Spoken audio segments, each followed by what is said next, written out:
Bom, agora, destaque internacional: Israel dá mais um prazo para o Hamas libertar os reféns que estão na faixa de Gaza. O nosso editor de internacional, Marcelo Favalli, aqui nos estúdios do Jornal Jovem Pan. Boa noite, bem-vindo. Boa noite, Thiago. Boa noite a todo mundo que nos ouve, que nos assiste. É mais do que um prazo, é quase um ultimato. Foi dado por Benny Gantz, que já foi um rival político do atual primeiro-ministro Benjamin Netanyahu, tem uma posição muito importante, historicamente falando, dentro do Knesset, né, que é o parlamento israelense, e hoje ele é uma espécie de ministro da guerra. Ele tem uma ocupação ali muito importante neste gabinete extraordinário de guerra dentro de Israel. Foi ele que veio a público nessa segunda-feira, no começo de semana, dizer o seguinte: olha, se não houver a libertação dos reféns, vai haver ataques durante o Ramadã, que é um período de quase um mês tido como sagrado pelos islâmicos, pelos muçulmanos, que eles têm que seguir alguns preceitos da religião. Isso aí fere tanto o respeito à religião, como pode atingir aglomerações. Eu vou chegar lá. Mas vamos dar uma olhada ao que hoje é a situação da faixa de Gaza e como que deve ser essa operação pré e talvez durante o Ramadã. Eu inverti aqui um pouco o eixo do mapa para a gente ter uma visualização melhor. A gente está acostumado a ver a faixa de Gaza nesse sentido. Eu coloquei na horizontal só para que todo mundo entenda o tamanho desses círculos vermelhos. Eles foram as migrações forçadas. Aqui está a cidade de Gaza, dentro da faixa de Gaza, que já foi o centro mais populoso desse território palestino. Hoje é um dos menos populosos, porque quem ainda ficou dentro da faixa de Gaza foi apertado para Khan Yunis e Rafah, onde existe uma enorme concentração aí, vamos chamar de refugiados internos.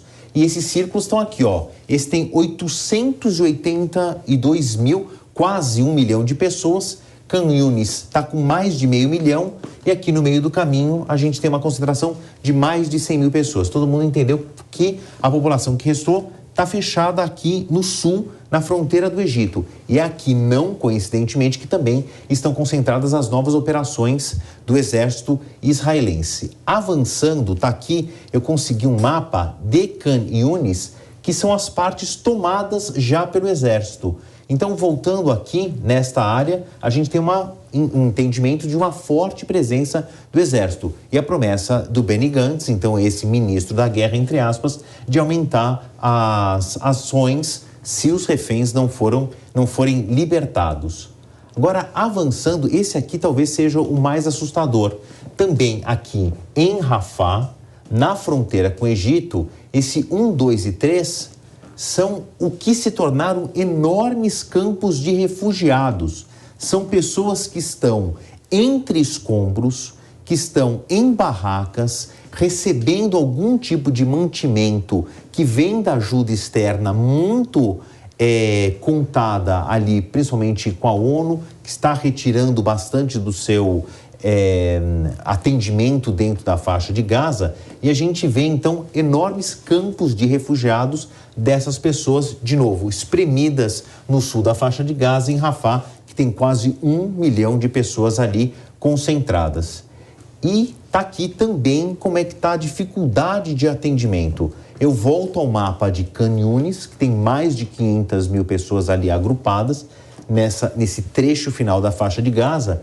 E aqui está o principal ponto de atendimento da população. Eu estou falando de muitos feridos que chegam diariamente para esse hospital de Hassar, que ele foi todo tomado. Esse tracejado em branco é uma parede de segurança que foi criada pelo Exército de Israel, porque aqui há evidências já comprovadas, inclusive corroboradas por agências internacionais de notícias, que foram levadas pelo Exército para mostrar aquilo, conexões do Hamas que usavam o subsolo dessa estrutura ali para esconder armamento e atividades criminosas. A gente falou desse hospital já há algum tempo, muitas vezes, né? Sim. Então, na superfície, vamos chamar assim, ainda continua um atendimento cada vez mais restrito e de uma população cada vez mais ferida, mas porque no subsolo realmente há evidências claras de um mau uso desse terreno pelo Hamas.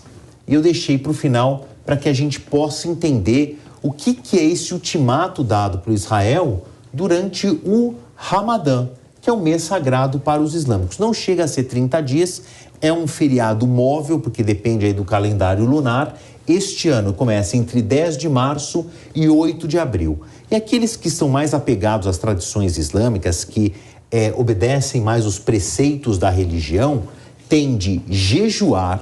Então vamos voltar para a situação em Gaza de uma guerra que já passa de 100 dias. Quer dizer, a gente já está falando aí em 130 dias de conflito, daqui a pouco 140 dias. É uma população que já está muito restringida em acesso a medicamentos, alimentos, e aí o Ramadã, ele orienta, não vou dizer que ele impõe ou exige, mas ele orienta aqueles que professam a religião a jejuar durante o dia, entre o nascer do sol e o pôr do sol. Jejum completo, não pode haver ingestão de alimento, nem de água, a não ser, assim, numa situação mais periclitante, aquele que professa a religião com mais fervor tem jejum absoluto. Então, vamos pegar a situação de nutrição dessas pessoas na faixa de Gaza. Que já é uma situação complicada. Né? Muito complicada. Isso é um eufemismo, tá? Para a gente dizer o mínimo. Eles vão jejuar.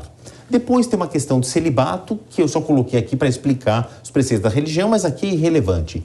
E há uma rotina de orações. Então as pessoas estão enfraquecidas, vão ficar mais por causa do jejum, se concentram ao longo do dia. Existem minutos de silêncio para as orações e no final do dia, no pôr do sol, há a quebra do jejum, que tem uma celebração. As famílias se reúnem para o primeiro alimento do dia, fazem as orações, então você tem concentração de pessoas e pessoas muito enfraquecidas. Uma guerra nesse cenário vai transformar aquilo, no mínimo, numa catástrofe humanitária. Israel sabe de tudo isso, obviamente, e usou essas palavras muito claras. Não é uma ameaça, é um aviso. A gente pede ao Hamas que se manifeste, solte os reféns, senão vai haver ataques durante o Ramadã. E é um período de quase um mês, né? Exatamente. É muita coisa, muita coisa para uma população debilitada. Existe um grupo armado considerado terrorista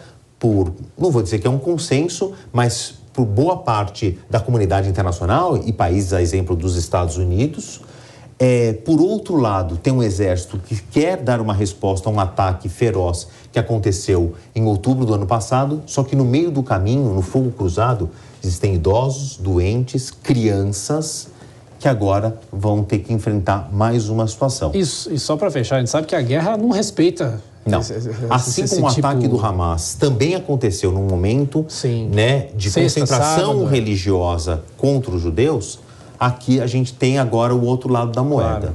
Claro. A guerra realmente ela ultrapassa qualquer princípio da lógica.